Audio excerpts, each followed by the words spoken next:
history, books, biographies my entire life. It wasn't until I read Chernow's book on Grant that I understood that even halfway through Ulysses Grant's term, he started to pull away from being a reformer on Reconstruction. And from that point on, all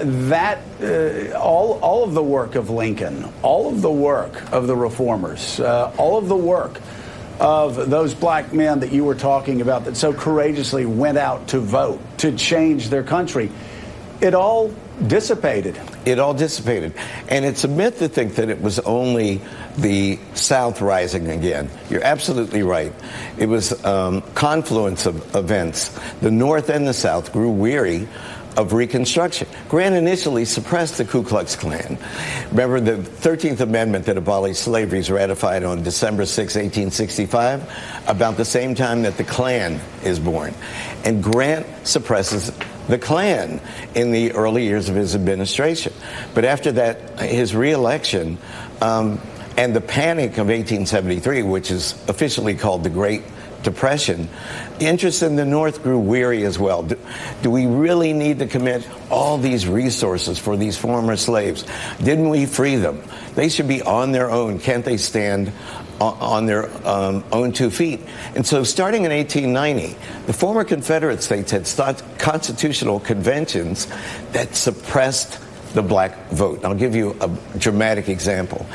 In 1898, there were 130,000 black men registered to vote in Louisiana. By 1904, that number had been reduced to 1,342. Think about that.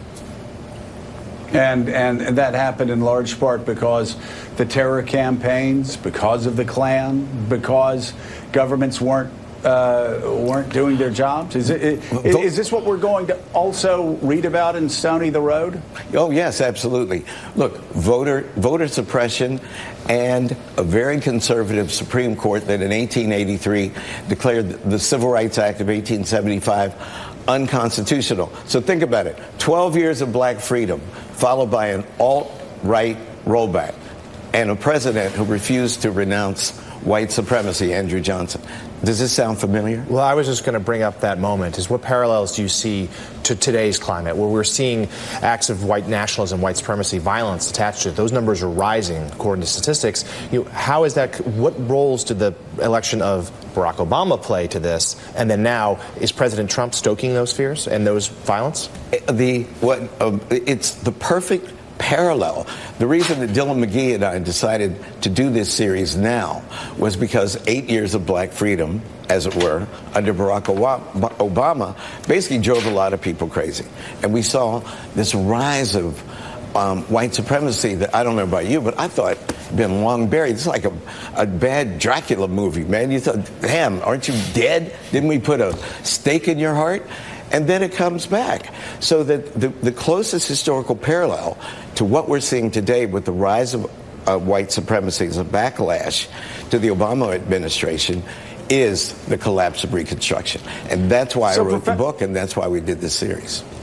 So, Professor, let me ask you, are you a bit more hopeful, though, where we are today, the results of 2018, the demographic changes that are happening in this country? Do you see the rise of Donald Trump and these forces that we're so concerned about, do you see that more as a death rattle, as perhaps white supremacists' last stand before the new, we called it the Obama coalition, the Obama majority, before that really is felt in America in a permanent way?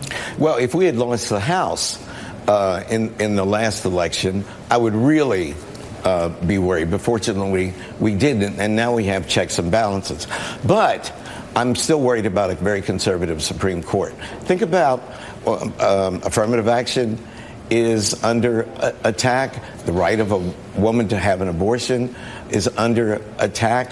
The lesson of Reconstruction is that things, values, principles that we think are permanent actually are quite fragile.